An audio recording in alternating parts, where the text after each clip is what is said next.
to another exciting episode of Talk with Mo. With Mother's Day around the corner, today's guest is going to talk about her journey to motherhood and all the twists and turns in between. Join me as I welcome our guest today, Myra Nze. Hi, Myra. Hi, Miss Mo. Hi. Thanks for coming in. Thank you for having me. Yeah. So good to be here. Oh my goodness. I'm excited that you're here. I'm excited to share your story. And Same. again, I always say this, it's such a privilege to share these stories because I know that it's not easy for people to be coming forward to say things they want to say. And I know that all the people that have shared their stories, they're sharing their stories to inspire others. So thank you. Thank you for so coming much for in. having me. It's a Absolutely. So I'm going to start off, as I always do. Please tell us about yourself. So your name is Myra. Is that your full name, or what's Myra for? Is it short or? It's short for Miracle. My name is actually Miracle. Miracle. But back in the day, I used to be obsessed with Tyra Banks, who had a talk show.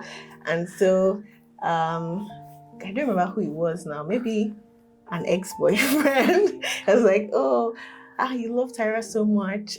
Miracle, short for. Some people used to say Mimi or Mira. So it's like, Myra won't be bad. I'm like, that's quite smart. Myra and Tyra. Yes. Well, you did get some Tyra Banks into your name. So that's good. That's good for you. So Miracle, typically I know that when parents name their kids such names as Miracle, there's a story behind it. Do you know the story behind yours? Yes, I do. Oh, yeah. Basically the circumstances surrounding my birth was a miraculous one. My mom was pregnant with me when she got in a plane crash. Oh my and she goodness. survived. I survived. So that just was the name Miracle. It seemed like a no-brainer. It was the Okada Air crash of 1991, and a lot of lives were lost. Fortunately for her, miraculously, she didn't have a scratch on her body. She went for the routine checks to get the doctors to check for any internal bleeding. Then they found that the baby was still there. At the time, I guess the shock, she didn't even realize or remember that she was, pregnant. And then they found that the baby had snuck somewhere in her stomach for safety. And so the wife, Lady Sherry, who was married to Peter Igbenedion, the owner of Okada Air, named me Miracle. Oh, wow. That's the story. And you are a miracle. Oh my goodness. So was your mom a passenger on this flight? She was an air hostess. She was an air hostess for 35 years, if I'm correct. Yeah. She and then, shockingly and very brave of her, she did go back to flying after the crash. And no way. After she had you, she went back to flying after a plane crash. And then retired in 2012 finally. Oh, she must be just a remarkable woman. She is. She's a strong woman. I don't think I would have the courage to go back to, something that almost led me to my death. Absolutely, so, me neither. Very proud of her for that. Yeah, wow, absolutely, absolutely. Well, I saw some of your maternity photos and I was intrigued by them because they're a little different from the trending fashion these days. The trend these days is to almost go naked while showing your full blown tummy to the public. But yours was different. Tell me about that. So if I do say so myself, I consider myself a fashion queen. You look like one. And I do like I would say I like modest fashion, and definitely like to I would say separate myself from the crowd. So it never did occur to me to expose my body, and not even while carrying a child. I mean, the child is going to grow up one day and see those photos and see those pictures. You don't want to give them that perception of their mother being irresponsible, if I could use that word. So for the dress that I wore, I'm trying to remember who I got the inspiration for that dress from. Must have been Blake Lively. I don't know if you know Blake Lively. She's an actor. Yes. So maybe I'd seen her wearing something similar, and I did a did a few modifications, reached out to my designer back in Nigeria. She had made my wedding dress. Okay. Yes, so I got her to, and she also, like, even with the dresses that she makes, she's very modest, decency in how she does her designs and put out her fashions. So I reached out to her. We modified here and there, things here and there, settled on the color, and she made those dresses for me. And I also wanted a look that would be timeless. So looking back on that picture 20 years from now, is it still going to look as pretty? Yes, and is it still going to, you know, I'm a Christian and God comes first. Also, is it going to make me look like, you know, a role model Christian mother? Yes, and that was really what inspired that look. And shout out to my husband for taking those pretty pictures. Your husband took the photos? Yes, he did. Oh, wow. Which would have been all the more reason for you to have gone naked if you wanted to. So, yeah, wow. Well, I applaud the fact that you're thinking about God first in even how we live. I believe strongly that we may never get the opportunity to preach to people, but people look at our lives and they can believe in God through our lifestyle. So thank you for just being that model for the next generation. So it's Mother's Day weekend coming up soon, and I know that you recently became a mom. So tell us about your journey into motherhood. How beautiful was it? It was beautifully intense. Beautifully intense. I love that. Yes. So I became a mom on the 26th of April, 2022. Should have been the 23rd of May, 2022. That was the due date. That was my due date, but due to, you know, certain experiences that I will share, the baby had to come 1 month early. Just wondering where you want me to start from. So what was pregnancy like? I mean... Yeah, pregnancy was tough. Pregnancy was different from the typical experiences that I had. I mean, I've seen people in my circle get pregnant. I've seen them have children. I didn't think for a second that I would get pregnant and it would be as difficult as it was for me. Just to give some backstory, I found out I was pregnant. I had been legally married to my husband. We got legally married in December of 2020. We had our engagement introduction in March of 2020 back in Nigeria. Had the court wedding here in December of 2020, and then went back home to Nigeria for the traditional wedding and the white wedding. Celebrations, the more celebration like, really to have, you know, family and friends come together, make merry, eat rice and drinks. So we went back in October of last week in September of 2020. Got to Nigeria. I noticed that I had missed my period, but it wasn't shocking to me because I felt, I mean, at different times I would miss my period because due to stress. I felt irregular periods. So I felt, the stress of the wedding was making that late, and then possibly also mixing wedding planning with work. A lot was going on at the time. I started a new job. A lot was going on at the time. So, but then I was like, you know what, let me get a pregnancy strip and get a test done. And then it was positive. I saw that, shocking.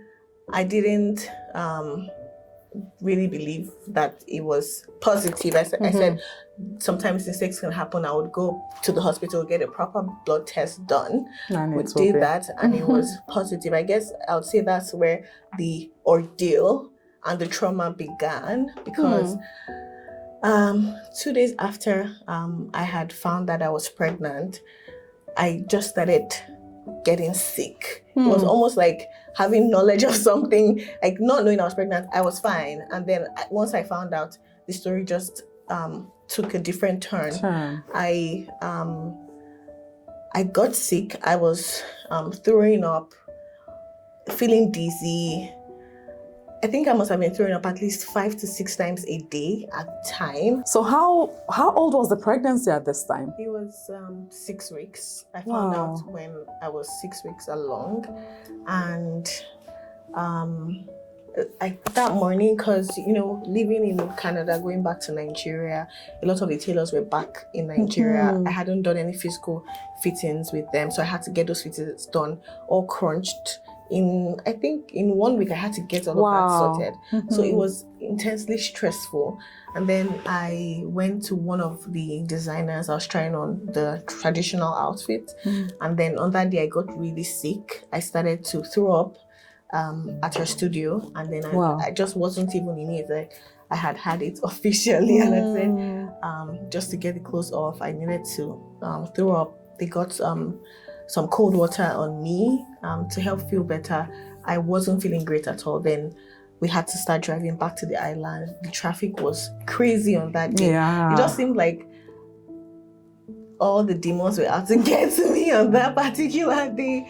So I recall that I had this spa date. My friends had thrown a bridal shower for me, and they had gifted me that. So I had that massage. And then I got into the steam bath. It was then that I started feeling really sick. I started to throw up, and I was spitting a lot. And then the lady had asked if I was pregnant. A lady there, I was like, "Are you pregnant?" And then I said, yes, I am pregnant." And she was like, "Oh my God, they're not meant to have that massage, even the steam bath. It's not advisable for pregnant women." I'm like, "Oh, I didn't know that. I didn't get the memo," but I had done it. So I went back. But they had already done this massage at this stage. So I go back to the hotel room. I hope they didn't massage your tummy though. No, they did not. Because they did not massage my tummy. It was really my shoulders. But I guess the steam bath was not ideal. So I got back home, got back to the hotel room. I was just relaxing. It was not a good day, but it became an okay day because I wasn't feeling as bad as I was earlier. Still just in routine vomiting, which has become part of my everyday. Yeah. So, and then suddenly must have been about 9 or 10 p.m. It was really late. And then I noticed that I was bleeding. No way. And then I was alone in the hotel room, and I noticed I was bleeding, and I was bleeding a lot. So I immediately told my husband that I was bleeding, and he had gone, I think, to cut his hair because the wedding was just in 2 days.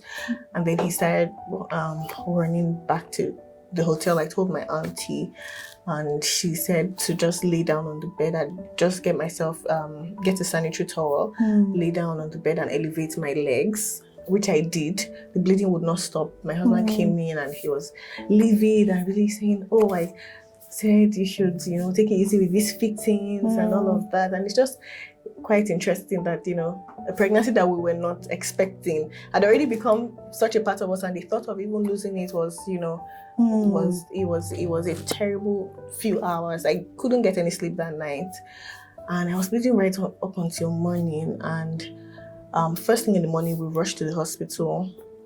We got there, a scan was done, and found that the baby was still okay. Baby was good and fine, and gosh, such a relief. My auntie was so grateful. We're so happy. I'd called my mom that night when it happened, and we called her to let her know that the baby was good and fine. And the doctor was then asking me I was supposed to be admitted and put on bed rest for a few days, and like, my wedding is in 2 days. That's not even possible. So he said, "Oh, I just have to take it easy, no dancing, not doing too much. Just be careful, be gentle with yourself.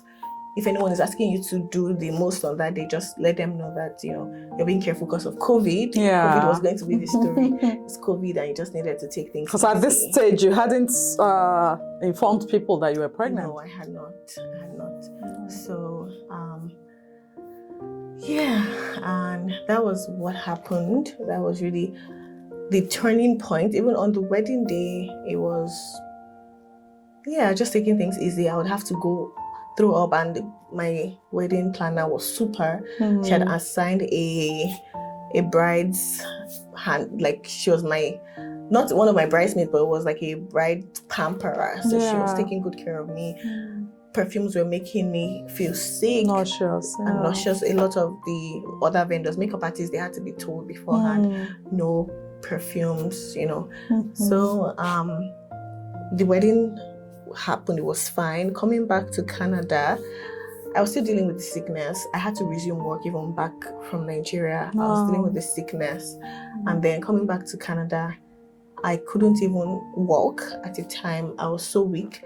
I couldn't walk because I couldn't really keep anything down, and I was throwing up 7 to 10 times a day. Wow. So I was so sick. And you are a slim person, so I can imagine you probably lost a lot of weight. I lost a lot of weight. I must have been weighing about 45 kg then. Wow. So it was just like a stick, and then just like a stick with it, not so protruding at the time. So coming back to Nigeria, I had to get on a wheelchair because I couldn't stand, I couldn't walk, I couldn't move myself. Got on the airplane and I was sick because you're not going to tell people not to spray perfume on the flight.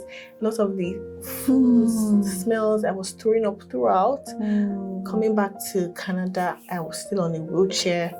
I got back home, still dealing with the nausea, the spitting, the vomiting, not able to keep anything down.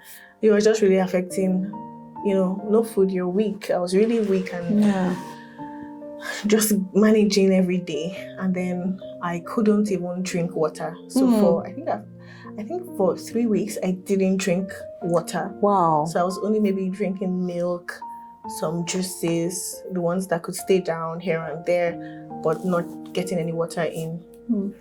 So I got really sick one day, and I didn't want to go to the ER because going to the ER, they keep you there for hours, you're waiting. I was just like, I don't even think I had the physical bandwidth and the emotional stamina to deal with that waiting and all of that. So my husband was saying, we need to go to the emergency room, you're not doing okay. I said I wasn't going, I was fine, and then I slumped.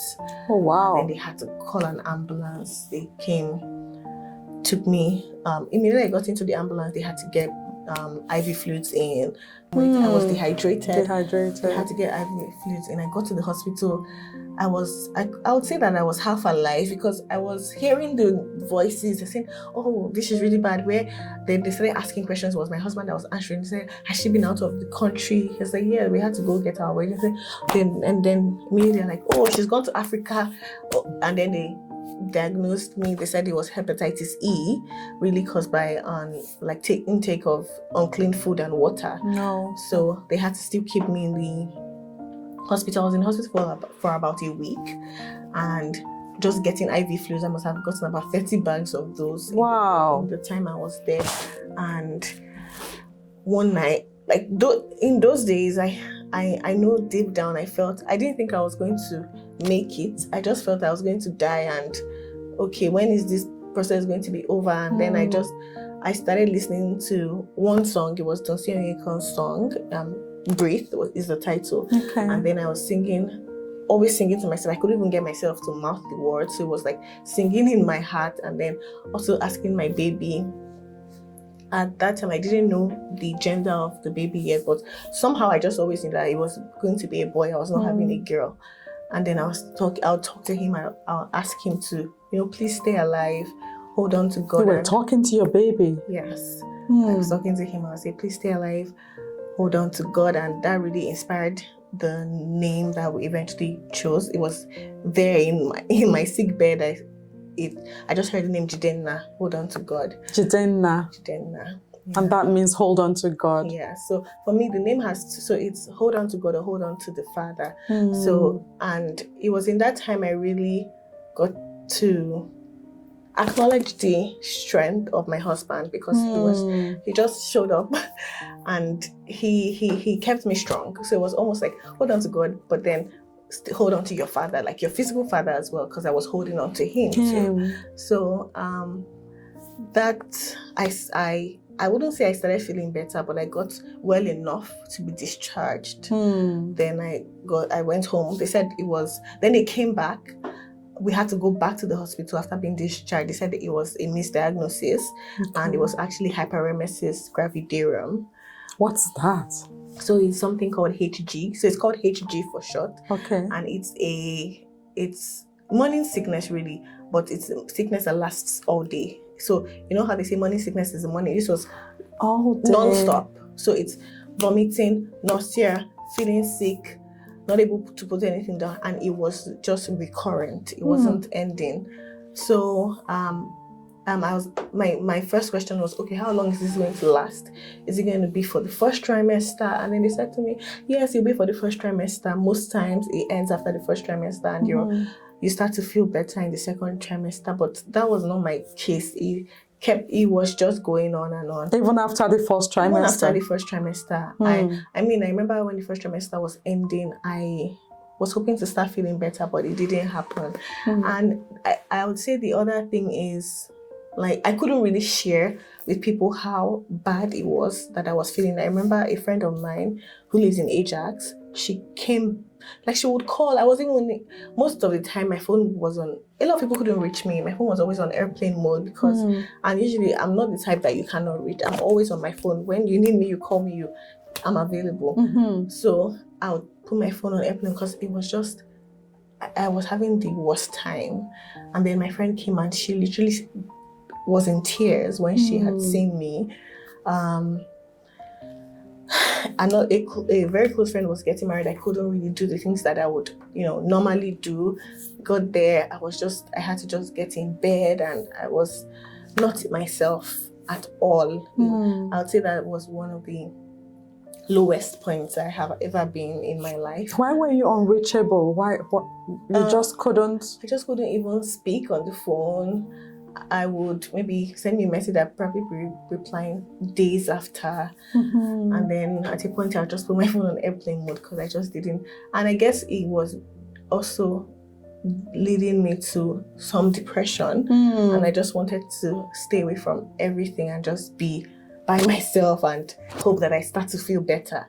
So, and at the end of the second trimester, I think the third trimester, first week into the third trimester, I had COVID.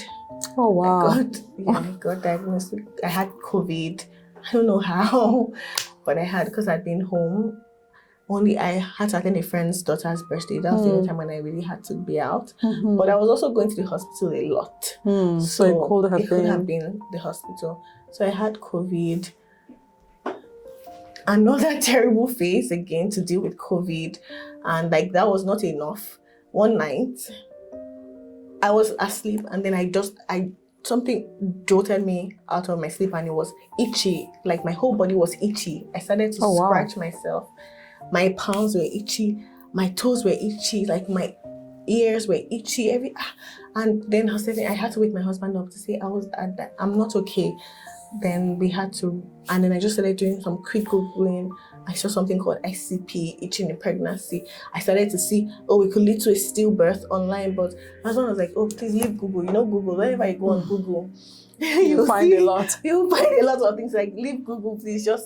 Then we got to the hospital, went to the one really close to the house, and they said they ran some tests, and then they said it was most likely, they were not sure at the time, they said it was most likely ICP, which was what I had seen online. It's a liver disease that happens in pregnancy. It's intrahepatic cholestasis of pregnancy. All these names.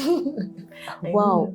Had you heard about these names before? I had never heard about any of these names before. Like, whenever I'd call my mom, whenever my mom would call, she couldn't really reach me. She'd call my husband, and she's just like, what's going on? Like, why are all this happening? Like, she never experienced any of these types of things. And usually they say, like, women experience the same experiences that their mom must have had during pregnancy. But she's like, she never dealt with any of this. But why is all this happening to me? So I had that again, and that really became the scary point, because when they had to tell me that I would need to go to my own doctor, gave me meds to last me through the night, help me feel better. But then on my own, I joined some support groups. Okay. So I found a support group. It's an intrahepatic cholestasis of pregnancy support group on Facebook. Oh, nice. Yeah, it was founded by a woman who had lost her baby to ICP. She had a stillborn. So she formed that group, just to help other sufferers of this disease manage it. So really what it is your liver usually lets out toxins. Yeah. But in this case, the toxins are being absorbed into your system. Are retained in your Yeah, system. they're retained, and you're carrying a baby. It starts to go into the baby. So I joined that group, and I started to just get myself familiar with how their ways to cope. Talk about oatmeal baths. I got a tattoo cream to help with the itches. So I remember, like, many nights in a row, I would sleep in the bathtub just for that. Oh my goodness. Were you not afraid you could drown in the bathtub? At this point, I just wanted to not feel the itch. I just wanted relief. Like, my husband would tell me, oh, this is unsafe. You can't keep sleeping here. But like, I would say to him, you don't understand what I'm having to deal with.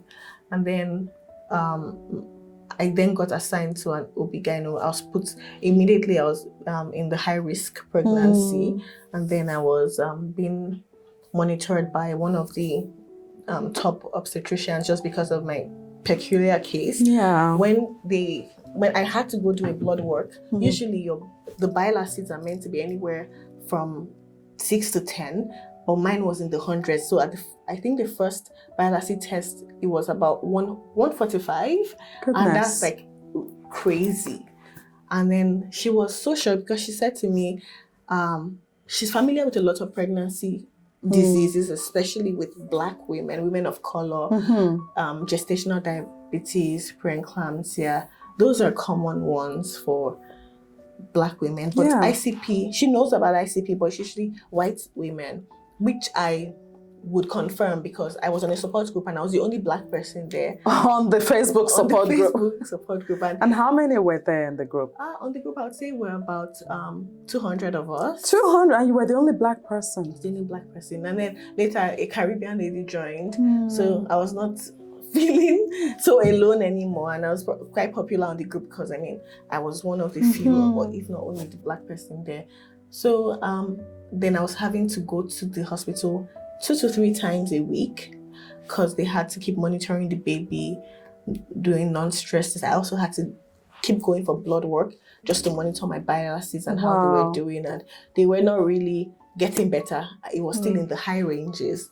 So yeah, it was almost like I was beginning to lose my mind and just getting, I would say, fed up of being pregnant, and also not being able to share with people what I was dealing with, because at a point it would feel like a lot of people have been pregnant, and why is yours different? Yeah, why is it always one thing or the other? So at a point I just started keeping it to myself, and then the kinds of support that you would expect to get from friends, family, I wasn't really getting that. And then I'll say a few friends really showed up, gave me support. They were not the ones I was expecting the support and love from. So I'm grateful for those, but it almost felt like I was alone. Yes, I was alone. My husband, yes, but it felt very lonely for me. But did anyone know about the intensity of the symptoms you were having? Did you share with people? I did. I wouldn't say I shared in great detail, but I shared as much as I could. Like I would say, I'm always nauseous. I'm itchy. Yeah, okay. Yeah. I would also talk about the conditions, like always HGs, ICP, together. I was dealing with all of this, and yeah, when I eventually I'm at the week 35, I went for the routine check-ins with my OB, and she said she was hoping that we could get to 37 weeks just to have the baby develop a bit more. And just from being on the support groups, they'll tell you, advocate for yourself. It's better to, especially those of us that were in the high ranges. A lot of women there, I would see women talk about how they've lost their kids, they've had stillborns, just because doctors were being reluctant to get the babies out of them. And so they'll say, advocate for yourself, tell them why you need the baby to be out. And then I had facts to share with, like my OB knew that I wasn't coming from a place of ignorance. I actually had done my research, and I'll say to her, I think we should get him out by 36 weeks. And she's like, okay, we'll see how it goes. I had another blood work on the 25th of April. And then we left the hospital. And I think that evening, at about 7 p.m., they had called to say, just to be on standby. They could call us anytime to come to the hospital. So at that point, I was like, okay, let me go braid my hair, just look presentable. And then I got to the ladies' place where I was braiding the hair. Like, even there, I was just throwing up, spitting. Wow. And the woman is like, sorry, sorry. Like, it was tough. And then I got another call. This is about 10 p.m. and they say, oh, you have to come to the hospital now. We've just seen the result from your blood work. You have to come to the hospital now. We have to induce you tonight. Then wow, right away. Right away. And they just said, okay, no, let's just do a few more and you can go. And then I went. I had my hospital bags packed a few weeks before. Okay. And so it was 36 weeks on the dot. I got there, they started the induction process. I mean, everyone knows how pregnancy contractions can be. It was that. And the afternoon of the 26th, 3:38 p.m., my son was born. And yeah, just seeing him literally erased all those months of pain and agony and anguish. Yeah, it was worth it. And in that moment, we were happy. And then a few minutes later, they came, like, I would say at least 10 doctors came in and said, like, oh, we have to take him now. His blood sugar is low. They rushed him out. I didn't get to see him until the evening. We went to a separate room, the special care nursery. So it was the NICU. So they had the NICU, and then they had a special care nursery for babies whose conditions were not as critical. And then they said to us, oh, he won't be going home in a few days. They said maybe in 2 days he would be going home. No way. So I felt, okay, I would still be there, right? And we spent some time with him. I went back to my room to get some rest, and then they came. The following day, we went to the special care nursery again to check on him. And then they said, when we got there, we saw that he had a tube in his nose, and they said, oh, he's not feeding well, he's not taking enough. They had to supplement his feeding through the nose. And it was not fun to see that. No. Yeah, so then they said, oh, he's going to be there a few more days. And then they said I was free to go. And I was like, wow. Is it possible for me to still stay here? It's like, oh yeah, sure. But then at a point, it wasn't convenient for me to still be in the hospital. My husband and I felt, you know what, these people are the professionals. They've made their expert judgment, and it's for Jidena to be there with them. So we left. It then became 1 week turned to 2 weeks, and they're saying he's not still. Your baby was still there, and special care unit, special care nursery, and then we're having to go back and forth 3 times a day. We're driving. It was, I think, about 40 minutes back and forth every day. We're going 3 times a day, help with feeding him. Like I was trying. Like I would consider myself a strong person and able to just, deal with stuff and still move forward with with strong resolute. But remember one day I was in the shower and then I just broke down in tears. Oh wow! Like just looking at things there. My mom and my dad, my mother-in-law, they tried to cheer me up, say, yeah, thank God, they are doing a mugwa for you. They'll say things just to get me out of that space, that headspace. And just that day, I guess it was just a lot for me. I just started crying in the shower. And your mother-in-law was there? No, my mother-in-law wasn't. Okay. It was just my husband and I. Oh, my mother-in-law is not in Canada. Okay. And then my mom, we had put in an application for her, and it was taking forever. It took about a year. Oh wow! Before she got her visa to come. I think then now was already 6 months old. Before she could get here. Yeah, it was 6 months before she could get here. And then that day, it was just, I guess I had been holding a lot of the pain, and it needed an outlet, and that was just a day to just, you know, let it all out. And I would say I started to feel better. We knew we couldn't keep doing the 3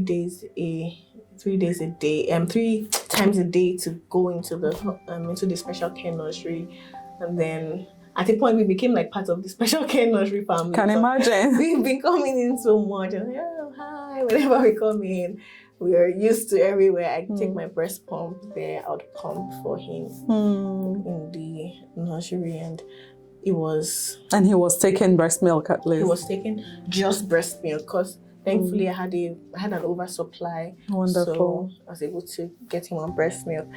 And then I think on the 16th day, they said there was a possibility for us to take him home. 16 days after? Yes. They said, oh, it was possible that we just need to come they said to be there 5 times that day. So we had to come for all his feeds, see how he does with us feeding him. And then, I was happy that morning. We're so glad. And then we went for that, and they said we didn't do well and we couldn't take him. You guys didn't pass the exams. We passed the exams. So we could not take him home. Oh. And yeah, it was just like, I don't know, that news or that result, negative result, just took me back to like all of the pain and the stress. And yeah, that day wasn't a kind day to me. It wasn't a kind day to my husband too. We had it. So on day 18, we got to the hospital. We didn't see the tube. And then there's usually a chart where it shows ready to go, going in one day, going in. And the chart for Jidena, it seemed like there were other babies there we had met there. Some even came there and met us, and then they're out. And left. But he was just there. And I remember one time I called, because I could call to check on him. Oh, how is he doing? That night they said, oh, he's just doing, I think nurse told me something like he was looking at the ceiling. And then I broke down again and started to cry. Then that day we got there was no tube. And then the doctor was a new nurse, and she said, oh, she doesn't think he needs the tube anymore. She actually thinks that night we could pack our things and come and try to feed him overnight and see how he does. And then we did that. We went back home, got our things, and then he was brought to us to a private ward, and we tried to do the feeds, and thankfully he gained some weight the following morning. Wow. We said, oh, just got us all the paperwork and said we could take him home. Finally. And yeah, that really is. What was that feeling like, that you could take your baby home finally? I'd say one of the happiest days of my life, being able to take him home, being able to have him in his space where he should be, not in a hospital. And yeah, I still remember the names of his fellow other babies that were there. I still remember all their names, and I got to bond with a lot of the other women there. And yeah, wow, what a story. And he just turned 1. He just turned 1 on the 26th of April. How is he doing now? He's doing great. He's big. He's big. Like when he was really small, he weighed 2480 kg. So that was really small. He was very small, but now he's really big. He's wearing 2 years. He's wearing clothes for 2-year-olds, and yeah, we're grateful. And he's healthy? He's healthy. He's very strong, cute boy. He's just making us all happy. With all of this that you've experienced, would you think of another baby? I would, but I would say where I am at right now, to be honest, I haven't recovered mentally, emotionally, psychologically from the experience. Physically, yes, but not. And being pregnant again is definitely not on my radar for now, because I just don't think that I'm there yet. I am so sorry. Yeah. You're still very emotional. Yeah. Even dealing with this.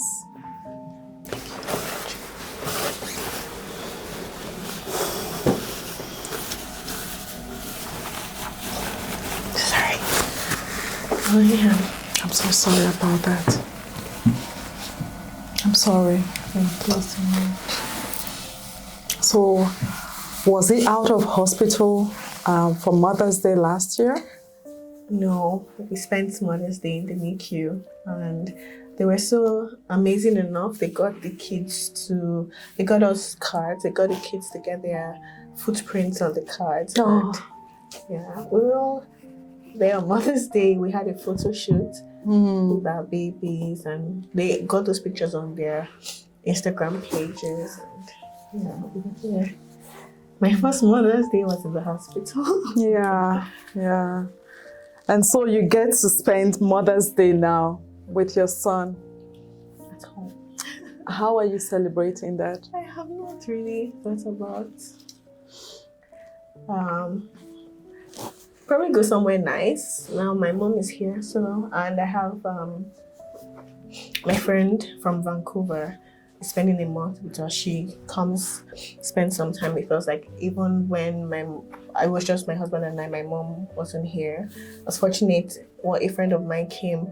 She came on it just happened coincidentally. She's been trying to get a job, and then the day they had asked me to come for the induction, she got a job here in our city, and she came by. So she was with us for 3 months. Very helpful, very, very helpful. My other friend, these are my friends from back home. We worked together. Okay. Another friend came for a month from Vancouver, and she's here again. So probably do something nice on that day. We'll go out. Have Wonderful. a good time. Wonderful. Are you still connecting with the support group you joined on Facebook? Yes, I am. I will drop some nuggets there, like a lot of new moms joining the group, dealing with ICP, just things that I found that helped my diet. Because also what you eat could aggravate the itching. Just my diet, then tips on the kinds of showers to take, the kind of clothes, because I was staying away from a lot of cotton and just trying to wear satin a lot.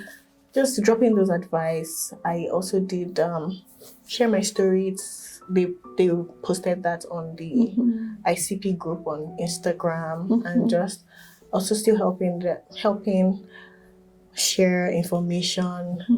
A lot of fundraisers that happen for mothers dealing with, because in the US there's a medication also dial that I had to be on, and like insurance, part of my insurance covered it here. I had to pay just something very not so much from out of pocket, but in the US and in some other countries it's very expensive. So the group set up fundraisers just to help moms to afford the medication. Wow. Yeah, it helps to lower the bile acid. It doesn't help with the itchiness, but it helps to lower the bile acids. And I mean, the bile acids being lower helps keep your child safe, at least for the couple weeks. Wow. You never get to 40 weeks with ICP. So, and another fear with ICP is once you've had ICP, the likelihood that you have ICP for your other children is at about 90%. Oh, wow. Yes, so there are mothers that have dealt with it for 4 children. Lucky some of them might do, but the likelihood that it's going to happen again is very high. It's very high. I can't even be on contraceptives because it spikes. Yes, it spikes that as well. So my OB has said no contraceptives for me forever, really. And lucky for me, once I had Jidena, the itching stopped. So moms still deal with the itching even after. Once in a while, some people have to have their gallbladders removed. So yeah. Wow, that was a story. You're indeed a miracle all round, and Jidena is part of that miracle now.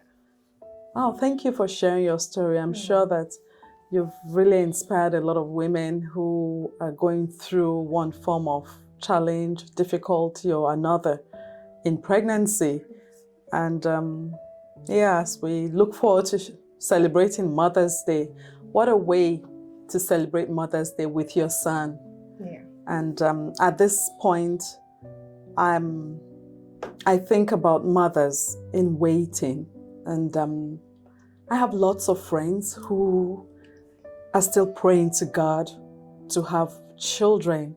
I think of mothers who have lost their children, and your story is ending so beautifully, and I know that many question God about these happenings.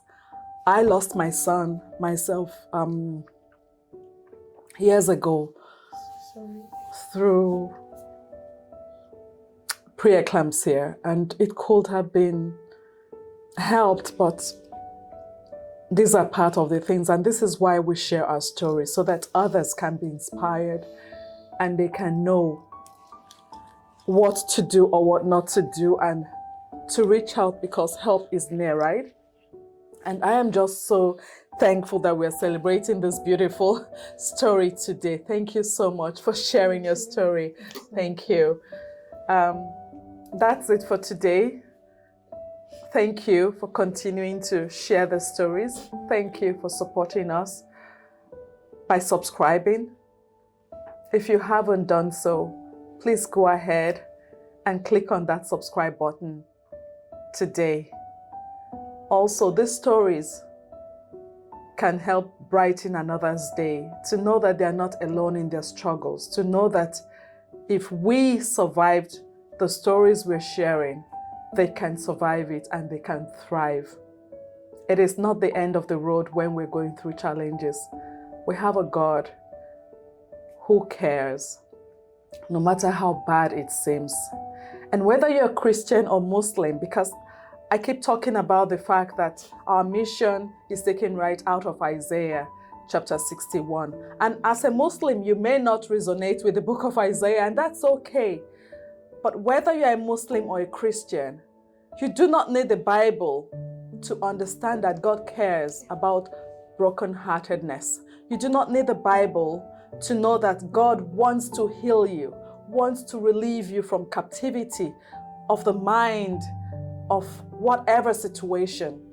And so I hope that you are being inspired by this message. I hope that you're encouraged. And we are so grateful for our guests that have given us the privilege to bring these stories to you. So until next time, take good care of yourself. And whether you're a mother in waiting, whether you are a new mother like Myra, or whether you are an experienced mother, or even a mother to many others who are not biologically yours, I want to wish you a very happy Mother's Day. Go out, celebrate, and enjoy yourself. You are well worth it. God bless you. Until next time, catch you later.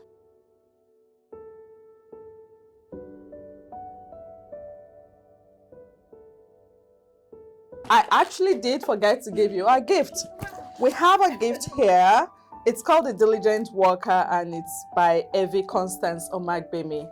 And I know that we had talked earlier on that you're looking forward to going back to work. Yes. I think this book will be a wonderful read. It teaches you how to set those visions. Now, as a new mother, I know that you will benefit very much from this book. So thank you again. Sorry, I forgot. I actually forgot. I got carried away. This would really help me. I'm starting a new job. Wonderful. On the 15th of May. So yeah. Wonderful. Wonderful. Okay. Bye, guys.